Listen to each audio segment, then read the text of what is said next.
Hello, and welcome to a user's guide to the Lutheran Service Book Companion to the Hymns. I'm Peter Reske, Senior Editor of Music and Worship at Concordia Publishing House, and I'm one of the general editors of the Companion to the Hymns. Let's get started.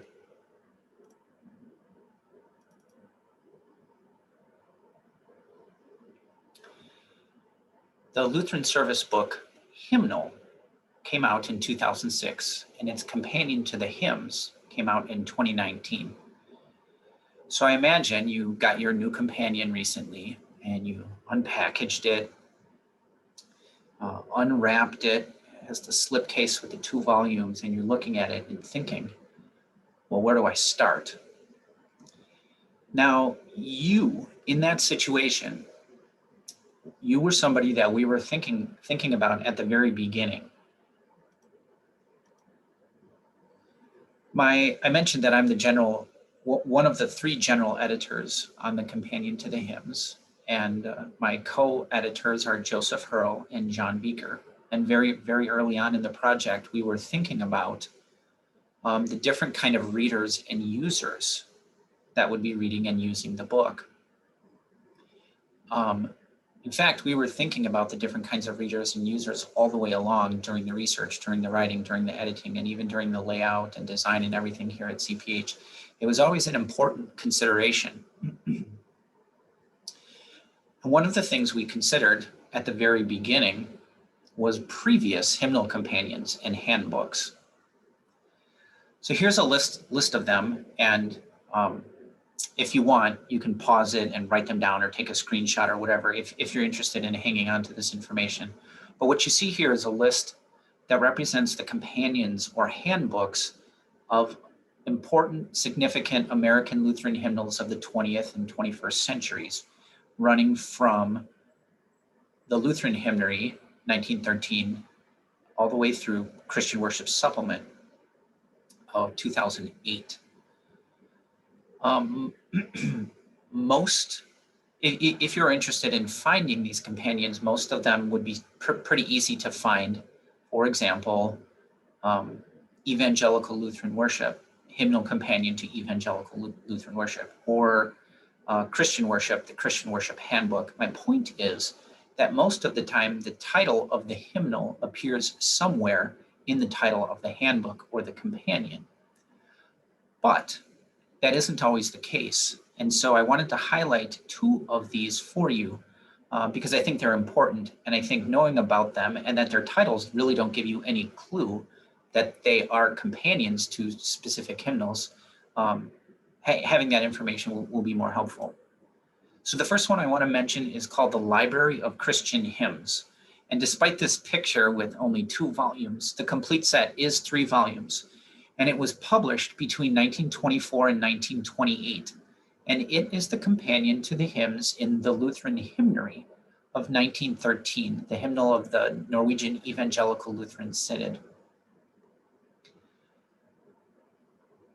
Next, I would like to mention Sacred Song, The Hymns of Our Church by John Horine. This book is from 1934, and again, despite the title, it is in fact a companion to the hymns of the Common Service Book from 1917, Common Service Book for the United Lutheran Church in America. So I wanted to mention these 2 because they're a little obscure, and if maybe you're somebody who collects hymnal companions, these are 2 you may not have known about. But talking about companions is important because of the different ways these companions presented their information. Some are in the kind of typical format where they go hymn by hymn, including biographical information with the hymns. Some go hymn by hymn, have a separate section with biographies. Some kind of go topically, like they'll just have a chapter on German hymns, let's say, and then reference specific hymns in the hymnal. So we considered all of these things when developing, not just developing, but at the very beginning, how we would develop our companion for Lutheran Service Book. And it ultimately resulted in a book that has 127 contributing authors It comes in 2 volumes, 1 slipcase, a total of 2,624 pages. That's 1,680 pages in volume 1, 944 pages in volume 2, and a total of slightly more than 1.5 million words. Now, I did some quick math. At a very average reading rate, words per minute reading rate, reading 1.5 million words would take 125 hours.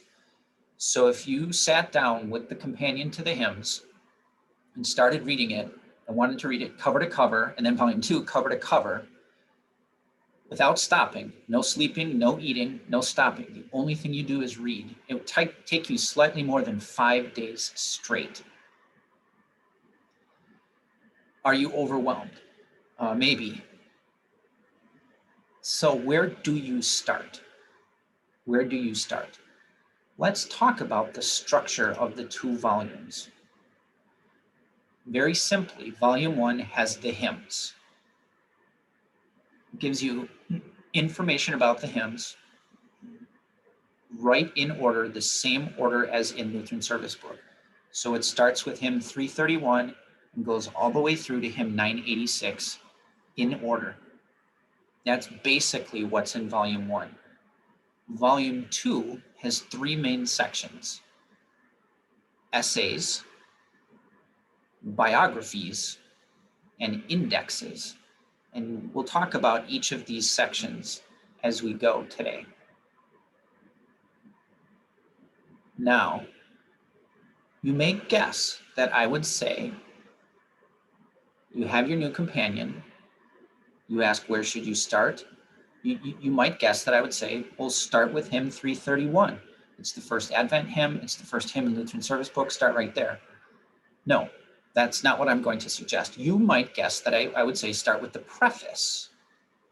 That's a really logical place to start, but I'm saying skip the preface. Skip the preface for now. Where you should start is in volume 2 with one of these essays. Volume 2, page 123. Read this essay first. The Church's Song, Proclamation, Pedagogy, and Praise by Karl Schock.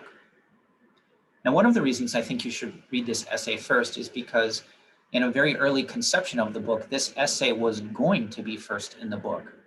And one of our early conceptions of how the book would be was that all of the essays would come first, then all of the hymns, then all of the biographies, then all of the indexes, and everything in one volume. That didn't happen. I'll also explain later that there are 2 types of essays, historical and practical or topical.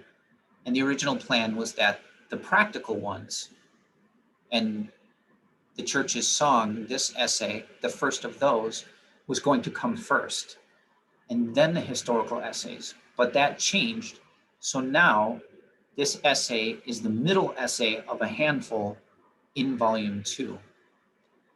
So that first reason I think you should start with this essay is because in the start, this is kind of where we wanted the book to start.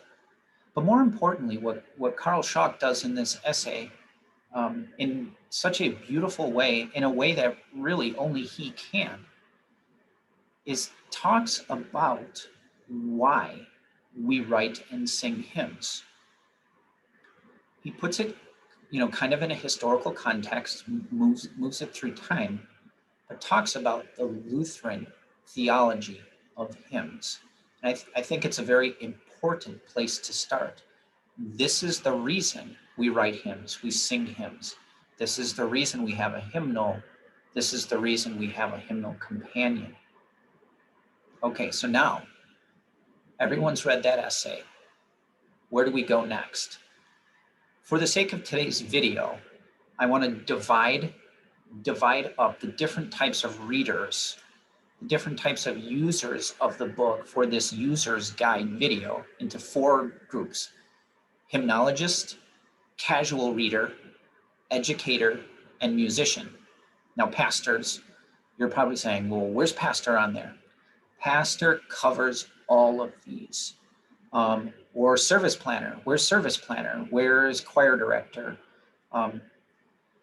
There's a lot of crossover among all of these. So I hope if you feel like you fit into one of these specific roles, you don't just fast forward to that part of the video. Watch the whole thing. It's worthwhile. But remember that different uses cut across all of these different types. And I've divided them this way, mostly for practical purposes today. So let's start with the hymnologist. Where should the hymnologist start? After reading Dr. Schock's essay, I think the hymnologist should then read the preface. And I'm not really suggesting that any of the other types read the preface. You may, I think it's really great, but the preface spends a lot of time talking about what sets our companion apart from others. It talks about how we did our research, very specifically, how we classify things, how we categorize things. And then very specifically, we talk about how to use the historical apparatus in the book. In other words, with every hymn, we give what we call a historical summary that has really deep detail about all of the sources for all of the hymns and the translations and the tunes and the settings. And the preface explains how to interpret the information that we provide there. So hymnologists, after reading Schock's essay, I think you should read the preface. Then there's different ways you can dive in. And in other videos and other places, I've talked about how hymnologists can explore the book and what they might like to find. So I'll just refer you to those other places. And we'll move on then to maybe the most important type of reader. Here's a page from the preface that I mentioned. So this is the stuff for hymnologists. Now, moving on. The next, maybe the most important type of reader, the casual reader. Maybe you're not a pastor or a musician. Maybe you're not a professor or a teacher. You just really like hymns. You're really interested in hymns. Is this book for you? Is it too much? Let's consider, I mentioned that the book had 127 contributing authors. Among those authors are pastors, teachers, cantors, professors, musicians, historians, musicologists, classicists. They wrote with a diversity of background. And I think our readers come from a diversity of backgrounds as well. And I think casual reader fits into many of those. So casual readers, where should the casual readers start? Well, we've seen the structure of the book, volume 1 and volume 2. Let's look at volume 1. What do the hymn essays look like? So here's a page spread from volume 1, and you'll see this is hymn 479. Christ is risen, Christ is living. And I want to talk a little bit about the layout on the page, because this was all very carefully done. You'll see the big hymn number here helps you identify the hymn. And then look up here in the running head. You'll see the hymn number and the title repeated, 479, Christ is risen, 479, Christ is risen. This running head runs throughout volume 1. And down here at the bottom, these are the page numbers. Let me say this again. These are the hymn numbers. These are the page numbers. Now, I showed you that list of hymnal companions. That's just a sampling of American Lutheran hymnal companions. We looked at and used dozens and dozens and dozens of companions from all different times and different parts of the world and different publishers. And I don't think, or one of the things that I think many of them got wrong was this really simple thing about making it easy to find a hymn. If you are flipping through the book, using your thumbs, thumbing through, and you want to find a hymn number, all you need to do is look up at the top, find the hymn number, find the title. Now, if you know the title of the hymn but not the hymn number, there's an index in the back of both volumes just for that, to make it easy to use. Some companions have no running heads. That's not helpful. Some have a hymn number and a page number both at the top, which is just confusing. So if you never thought about how we laid out our numbers and our page numbers and how they worked, and they just worked, then we're doing our job and it's a success. Now let's look at the rest of this layout with this sample hymn. Every hymn has a text background and a text commentary. Every hymn has that. Some hymns, but not all, have a little essay about the tune or performance or use, but not all.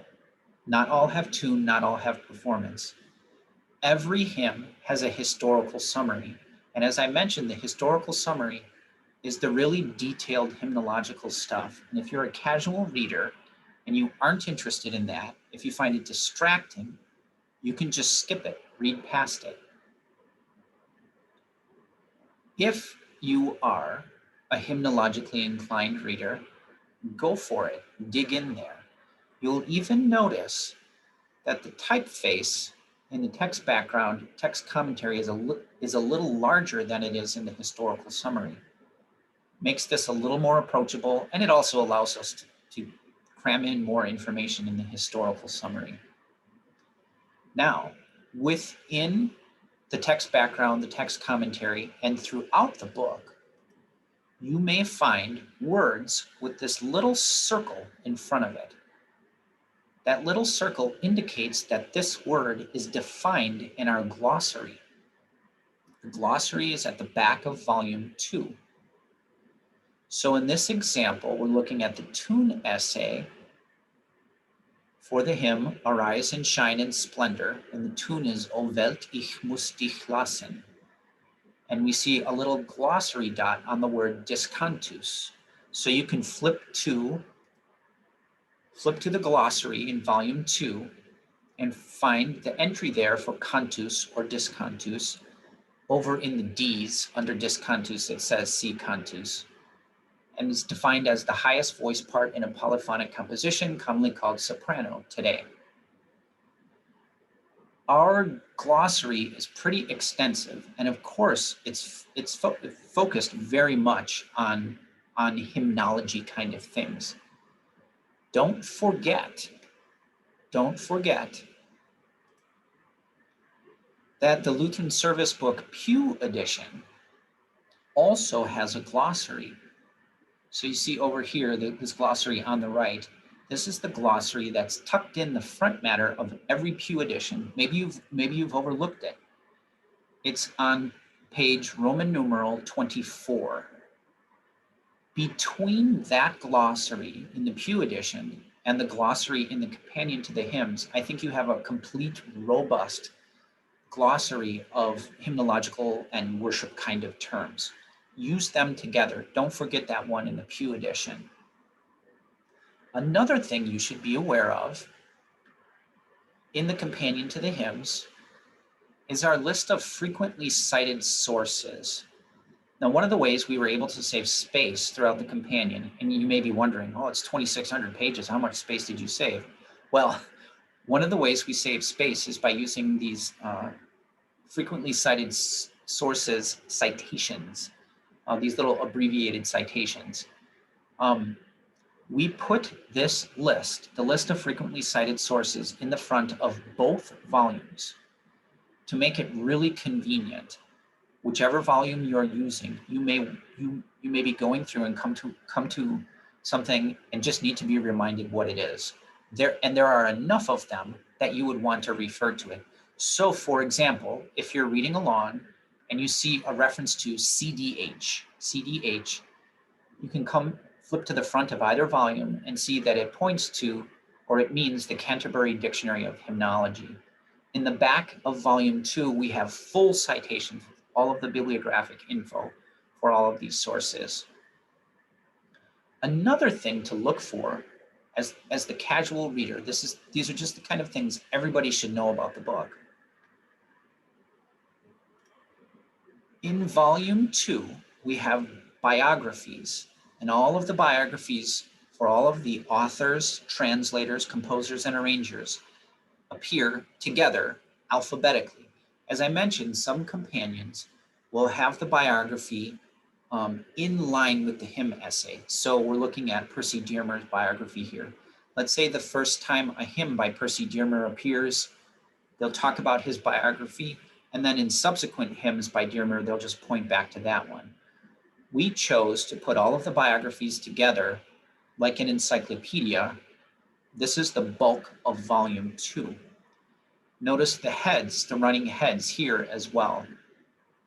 Dearmer, Decius. This allows you to find the biography, find the person you're looking for really quickly.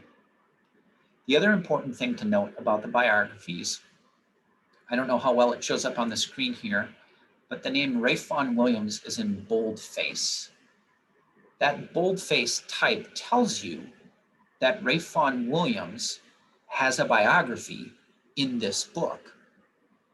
So as you're reading along about Percy Dearmer, you get to Ralph Vaughan Williams, and immediately, even just with a glance of the eye, you recognize there is some connection there between Dearmer and Vaughan Williams, and vice versa. So it helps highlight personal relationships. Sometimes they're related, professional relationships, those kinds of things. So I've asked the question a few times, but I haven't really answered it yet. Where does the casual reader start? I think the casual reader should start with the text background. The text background, and we have this section for every hymn, gives you exactly that, just a little bit of the historical background, why and when the hymn was written. If you are interested in the historical things, but not so much interested in text commentaries, scripture references, theological kind of things, you could read the text background, and that's it. Now, if you are interested in the text commentary, and you'll see it's always the second section, every hymn has this. Text commentary has things like connections with scripture. It's semi-devotional, these sections. There's things of theological import there. If you are a pastor and you are planning a sermon, let's say, connected with hymns, the text commentary is definitely a section you would want to read. But the casual reader, let's just say, at night, before bed, you want to read a little bit about a hymn and maybe also a little bit with your Bible. The text commentaries make nice little devotions. What about the tunes? A lot of readers, especially casual readers, are really interested in tune names. Why are tunes given these names? Why are they given these specific names? What is the reason for that? Now, I mentioned that every hymn has a historical summary, and in each historical summary, we talk about every tune. And the first thing we say after naming the tune, so tune name, filter, is we give the derivation. We do this with every tune, and sometimes it's not very exciting. Sometimes it's a German tune name, and the German is just the first line of the text in German. Other times it's interesting and tells you a little bit more about the composer. In this case, filter, the tune, is the surname of the composer's grandfather, and the original publication contained a dedication to his memory. So if you're interested or kind of fascinated just in the tune names and where they come from, you can flip through volume 1, go hymn by hymn, and skip to the historical summary and then the tune name derivation, and read it and then skip to the next one, skip to the next one. It's fascinating stuff.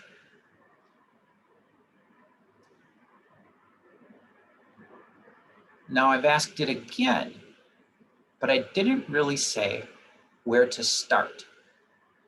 I've talked about how you might start or what you might find when you get there. Another place you may start is at a very broad level.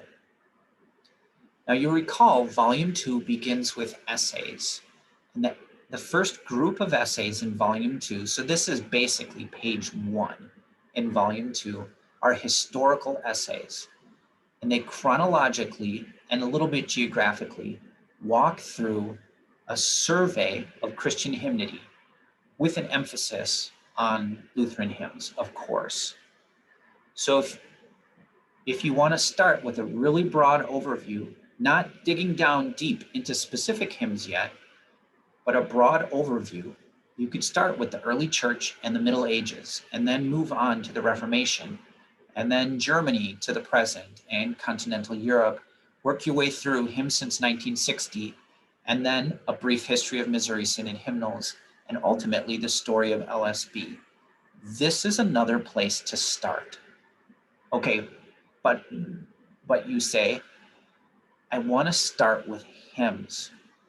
What hymn should I start with? All right, let's consider a few answers to that question. You can start with seasonal hymns. If you're starting this during Lent, you might go to that section of the hymns. Now remember, the hymns in the companion are in the same order that they are in Lutheran Service Book, the hymnal. So just as they're grouped there by church year and then other topics, you'll find them that way in the companion. So if you wanted to start with Lent hymns or start with Advent hymns, or how about this? Maybe you want to take up reading your hymnal companion as a devotional practice. You could start with the morning hymns. The morning hymns in LSB run from numbers 868 to 876.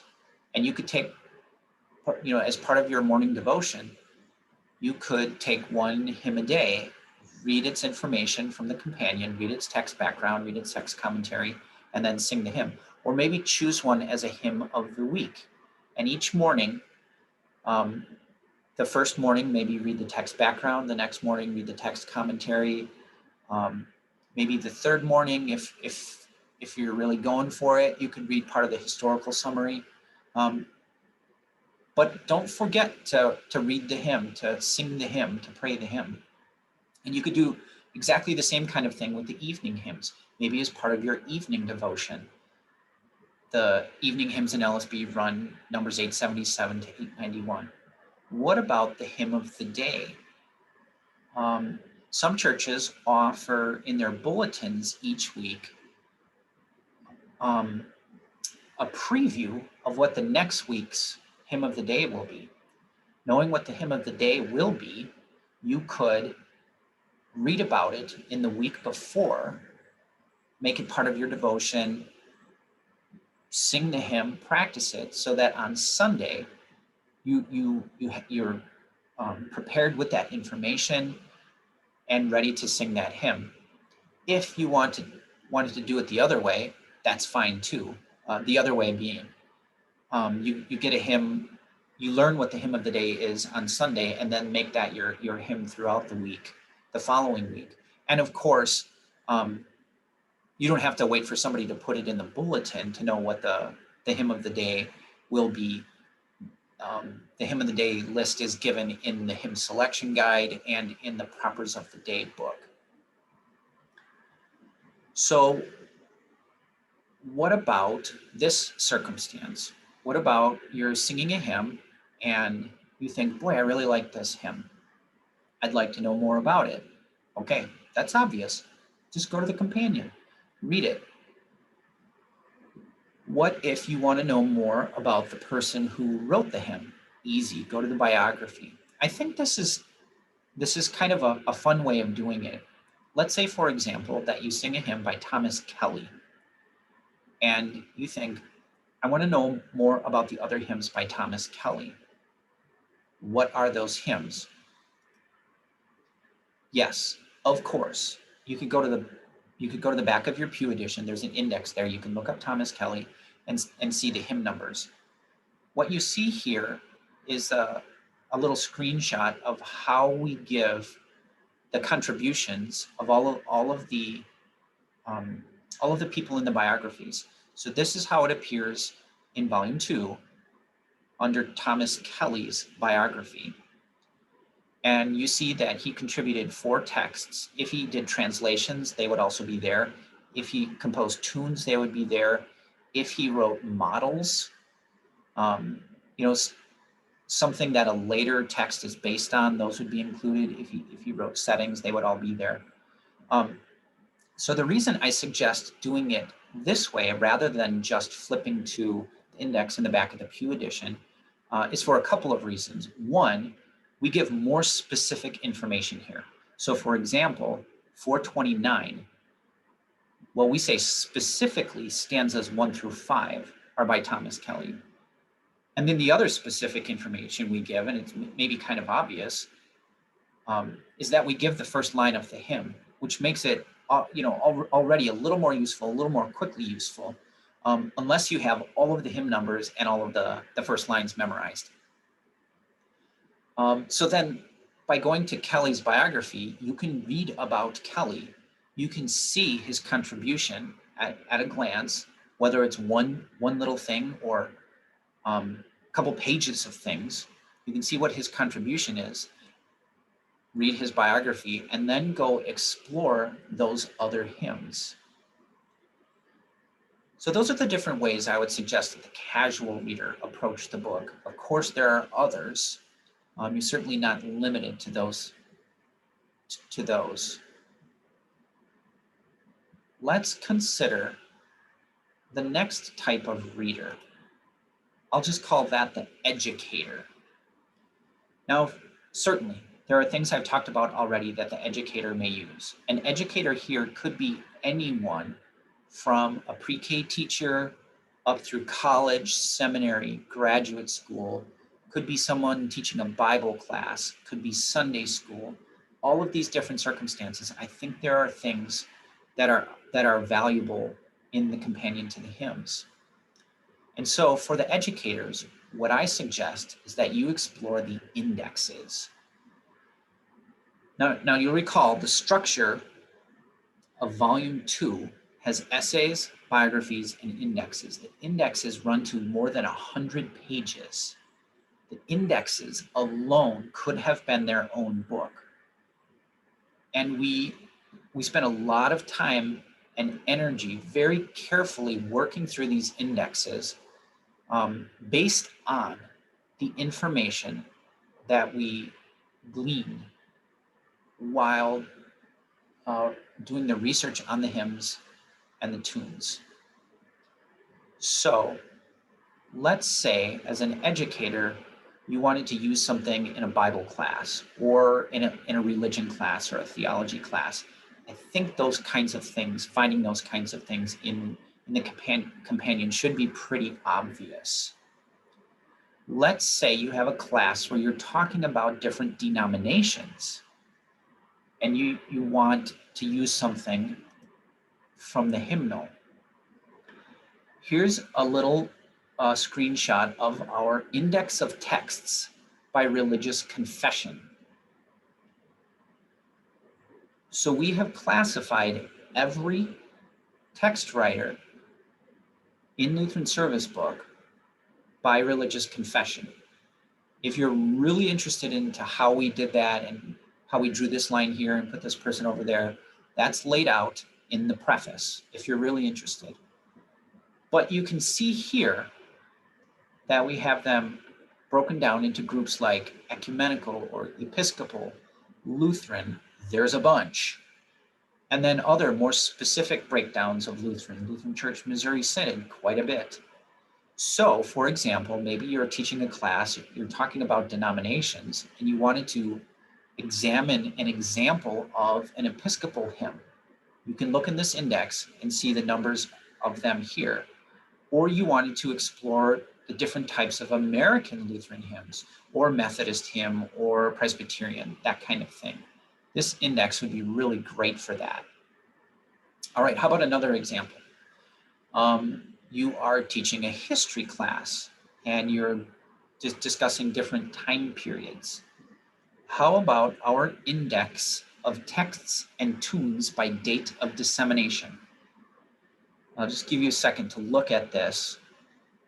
Yes, we did.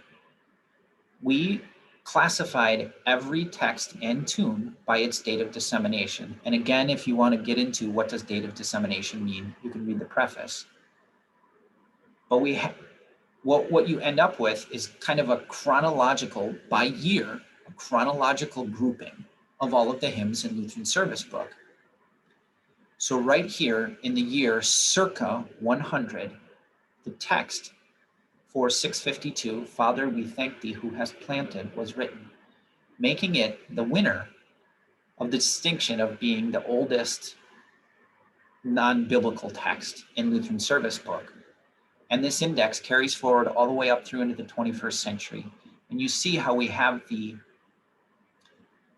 things grouped by centuries. So let's say, for example, you're talking about the early church in a history class, you could pull examples of those hymns.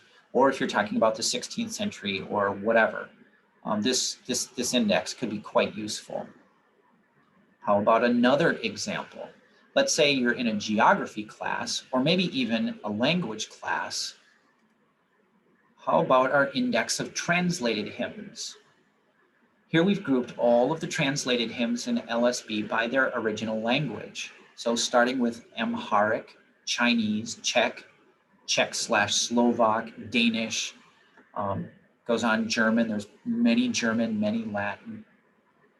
So maybe you want to talk about Chinese hymns. There are these 2 examples here, or Danish hymns. There are 13 examples. Now, it doesn't necessarily mean that those hymns appear in those languages in LSB. In fact, most of the time it doesn't. But with a little bit of work, you can be talking about a Chinese hymn even as it appears in an English translation in an American hymnal today. How about music class? Maybe it's kind of obvious how you could use a hymnal in music class. Maybe you want to talk about certain intervals, like talk about an octave leap or something, and you could pick out tunes that demonstrate that. What about a little more broadly? How about this distinction? We have an index of the tunes by original genre. We've classified all their tunes by their original genre. So let's say you want some examples of Gregorian chant, either to talk about in music class or maybe to sing. This index has them classified that way. Hymn tunes, things originally written as a hymn tune. Of course, there are a bunch of those. Or what about if you're talking about 19th century American music and you want to talk about shape note tunes from America, from the US? They're grouped together here. This index of tunes by original genre can be a really, really fun thing for music teachers in a music class. Another thing to consider is a hymn of the week. Now you could use the hymn of the day, as I mentioned a little earlier, the same way someone might use it in their personal devotions. You could determine what the hymn of the day will be on a coming Sunday and make that the hymn of the week before. And so in class, you could talk about its background, you could talk about its scriptural connections, its text commentary. Maybe there's something particularly interesting about the tune, and sing it. Don't just study it, sing it. And then your students, whoever they may be, will be all the more prepared on Sunday morning to sing it. You could make that hymn of the day a hymn of the week. Another thing you could do, remember in the front of LSB, the Pew Edition, in the front matter, there's a list of commemorations. These start on page number 12. It's Roman numeral 12. And again, this is one of those things tucked in the front of the hymnal. These commemorations, several of the people who are commemorated, are listed there for commemorations, are also hymn writers or composers. So if a commemoration is coming up or falls on a certain day, you could determine pretty easily, just look up that biography in the companion, If the person's there, then you have the biography. You know what their contributions are. Then you can sing that hymn or study study that hymn or those hymns. So as one example, October 26th is the commemoration of Philip Nicolai, Johann Hermann, and Paul Gerhardt, hymn writers. They're all in the companion. Around that week, you could read their biographies and pay special attention to their hymns. Now, there's one really special thing that I want to point out to educators. This is for all educators and anyone who sings hymns at home. Now, I mentioned that there are essays. We already talked about Carl Schock's essay. Another essay in that grouping is this one, Barbara Resche's essay, Singing Hymns at Home and School. Barbara does a really marvelous job about talking about why we do this, why we sing hymns at home, why we do it at school, why it's important.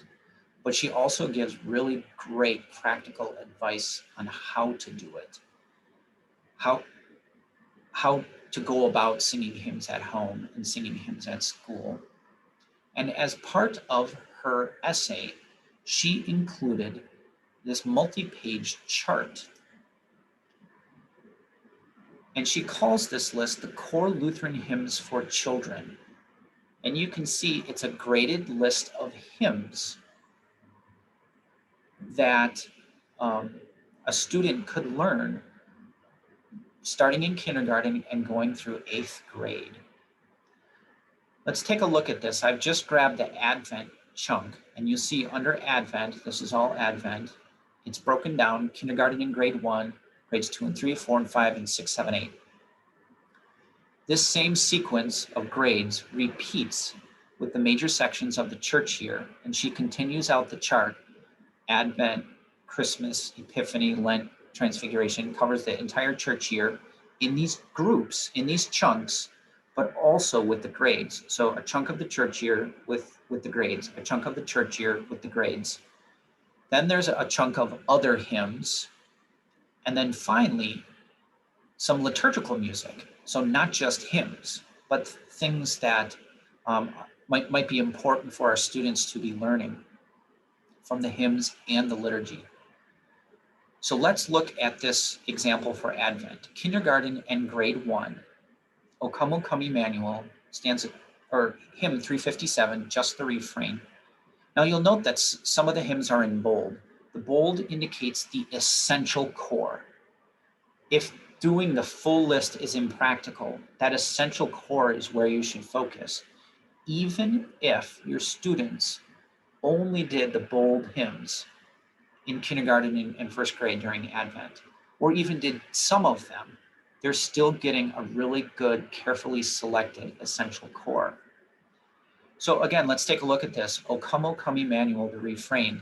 Having kindergartners and first graders learning that refrain seems really achievable, really achievable. Similarly, on Jordan's Bank, the Baptist Cry, just stanza 5.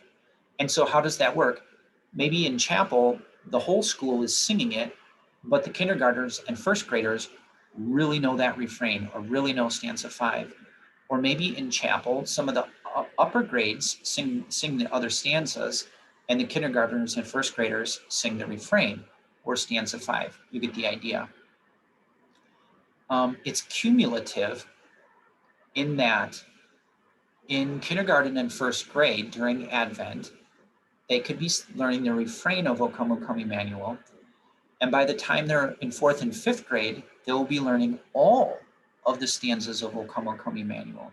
So building on what they did in kindergarten and first grade, this continues like this throughout. This chart, I think, is a really remarkable thing. It's so valuable, so useful, even for those of us who aren't teachers.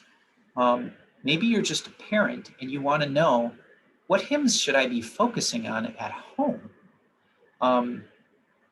Maybe you just want to know for yourself, like what are some of the core Lutheran hymns that I should have learned or that I really should know? It's a really great chart.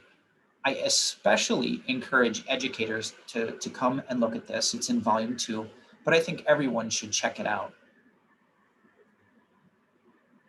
All right, how about musicians? I haven't forgotten you, musicians. And musician is a pretty broad category here. As I mentioned, and we showed the list of historical essays, there are also these topical or practical essays. We've talked about a couple of them already. The first of those is Carl Schock's The Church's Song. And then here is Barbara Resch's Singing Hymns at Home and School. There are other practical things here, things like expanding a congregation's hymn repertoire or selecting hymns for the service. Very specific practical things for planning a service, for selecting hymns. There are other things here, more general, that are also important and useful. Things like a theology of our hymns and the hymn of the day or the hymnal as prayer book.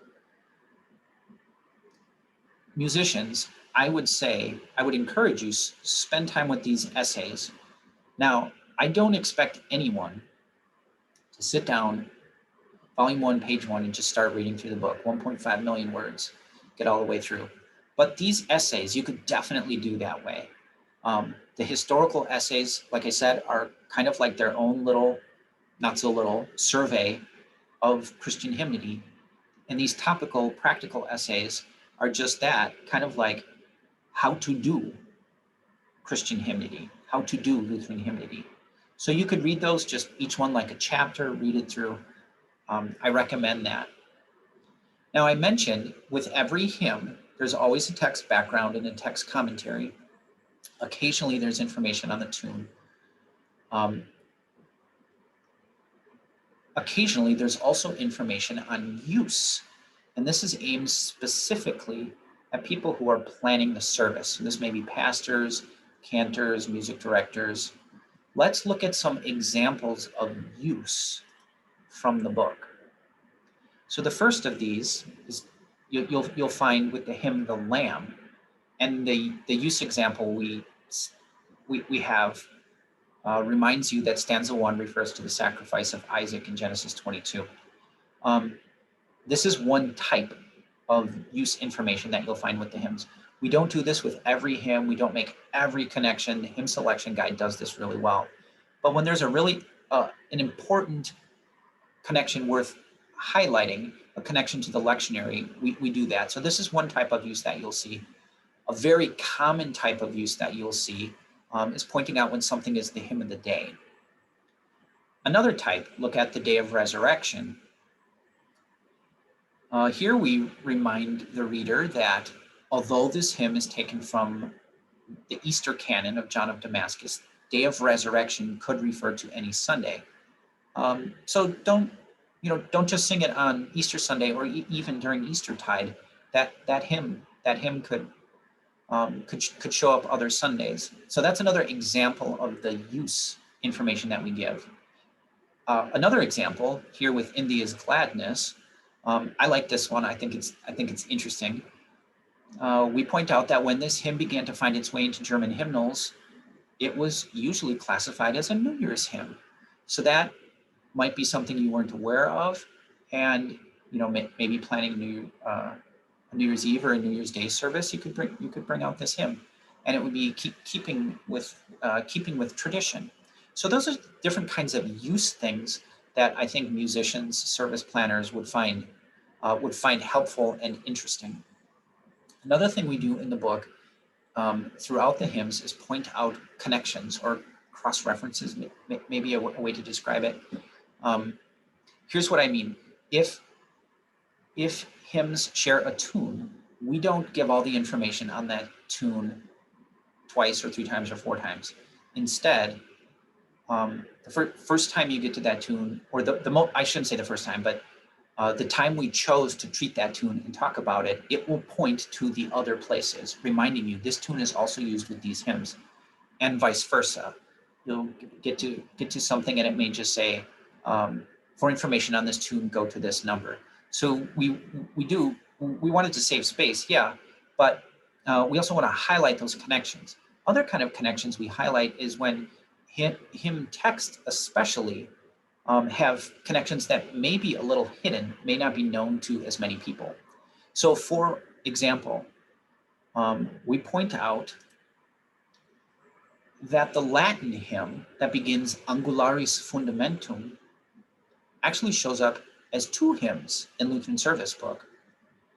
Angularis Fundamentum is translated as Christ has made the sure foundation, and that same Latin original was the basis for another translation, Christ is our cornerstone. What do you do with that information? That's up to you, I guess.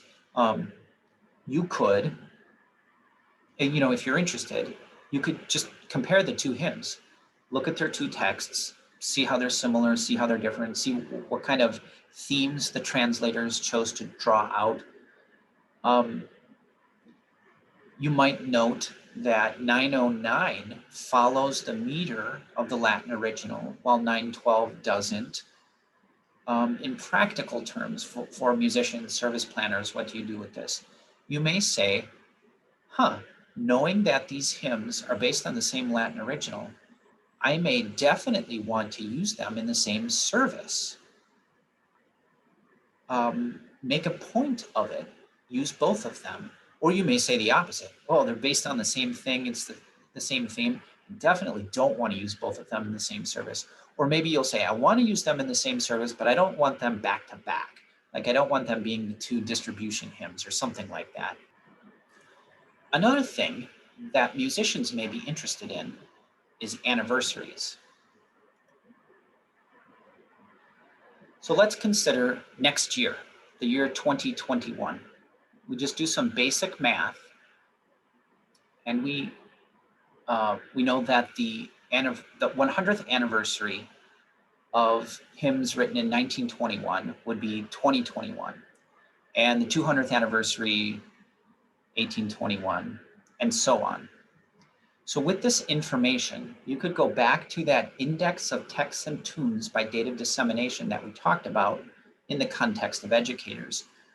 Musicians and service planners, you may go back to that to select hymns based on that information. You could go back and say, all right, in 2021, it's the 400th anniversary of 1621. I can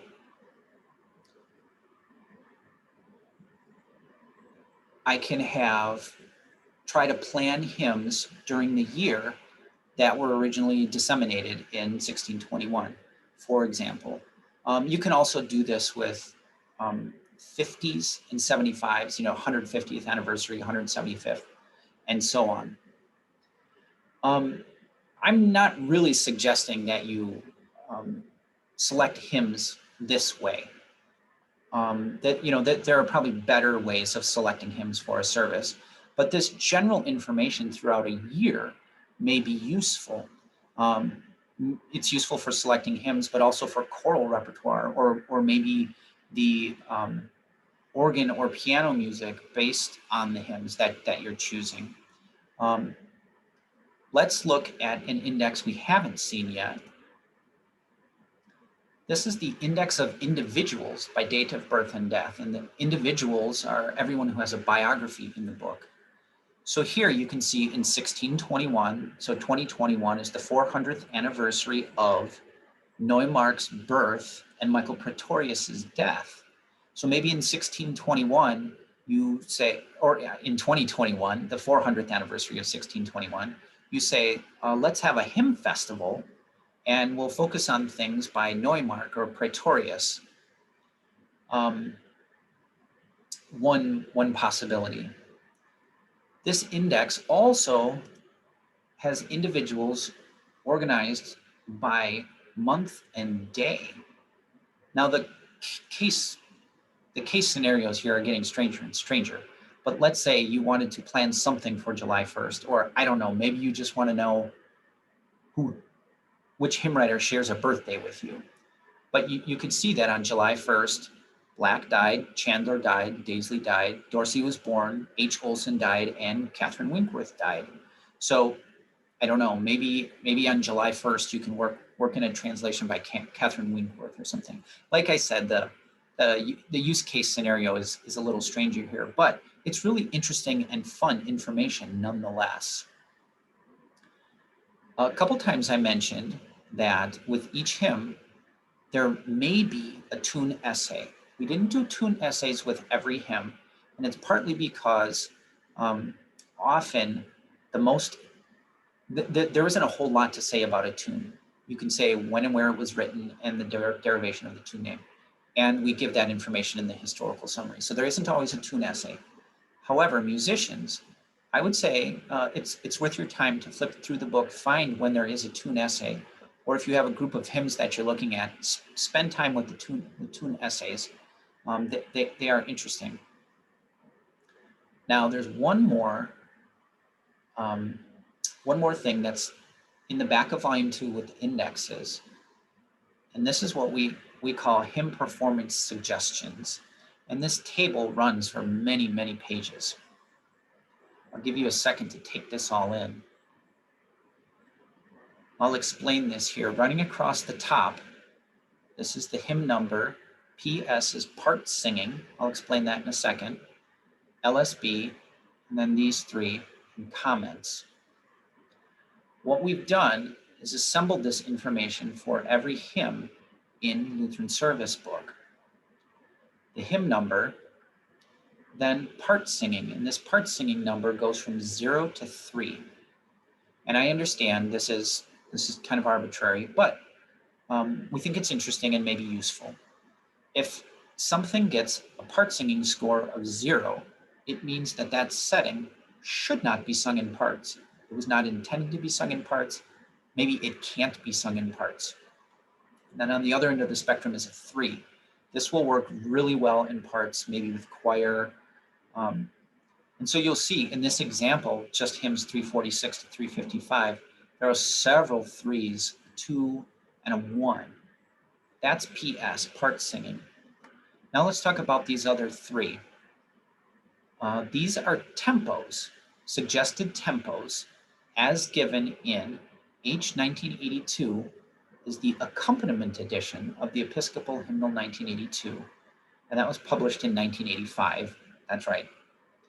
LWHS 98, these tempo suggestions come from the Commission on Worship's Service Playing Resource Book, which was distributed in 1999, in the late 90s. That Service Playing Resource Book had hymn tempo suggestions for the hymns in LW and HS 98. ELW are the tempo suggestions from the Musician's Guide to Evangelical Lutheran Worship, the ELCA hymnal, and this Musician's Guide came out in 2007. And then the column marked LSB, these are our hymn tempo suggestions. Now, Joe Hurl, one of my co-editors, put this together, and we understand this is really subjective.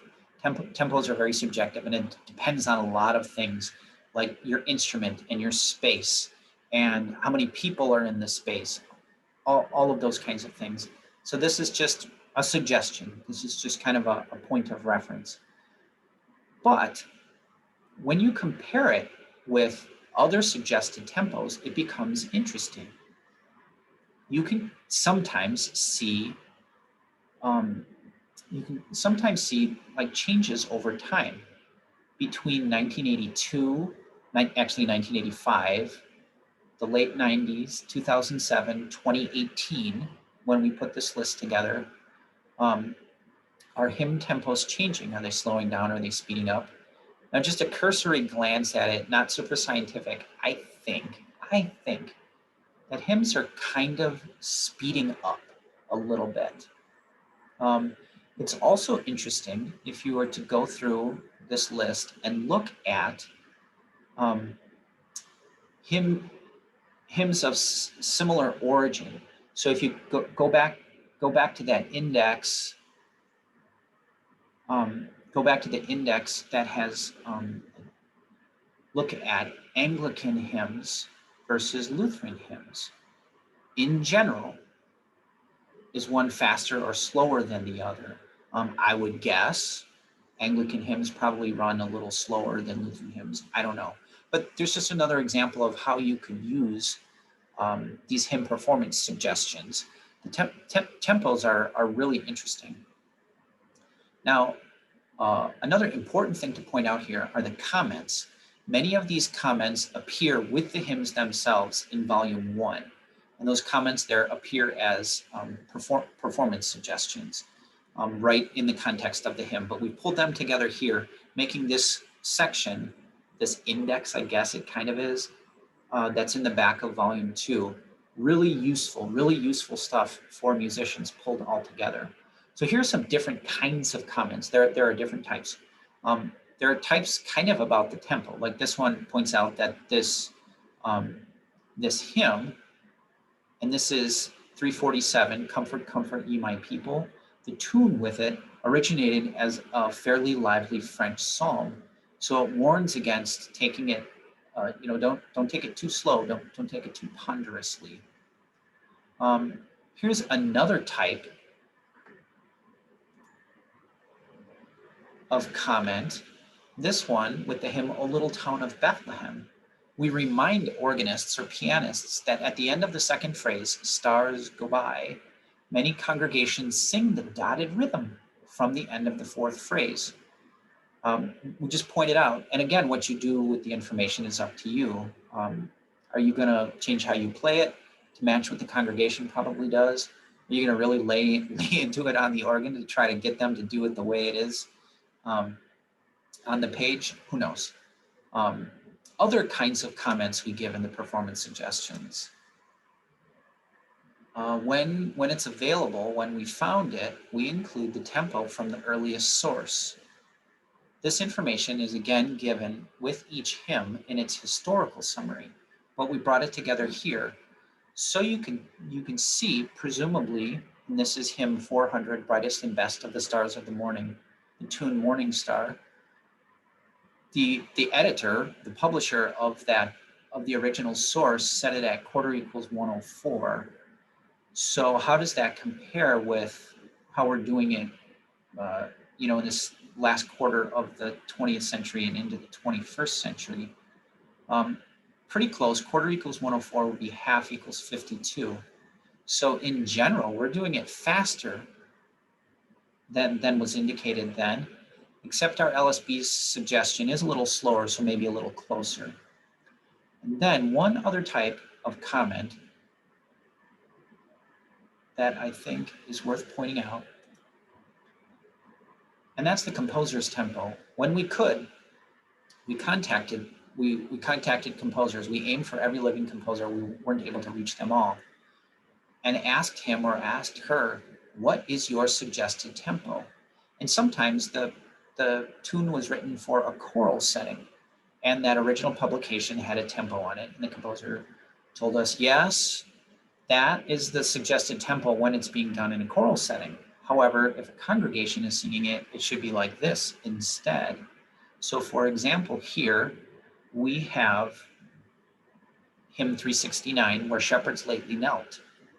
And in 2018, we asked Carl Schock, what is your suggested tempo? And he said half equals circa 54 to 58. And that's about where our number landed. You'll see that the other one, the LW HS98 resource book, takes it a little bit faster.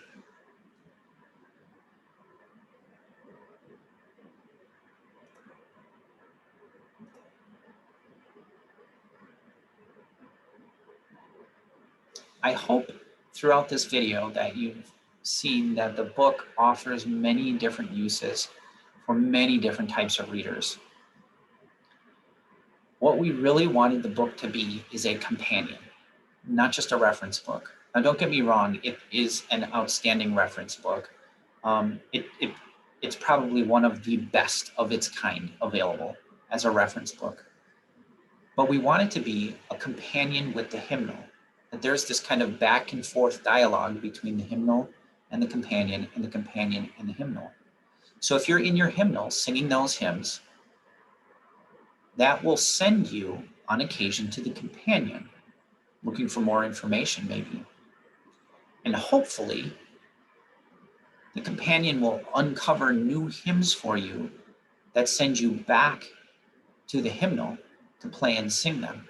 You know, maybe the companion will help you find a new favorite hymn that you don't know yet. So grab your hymnal and your new companion and start exploring.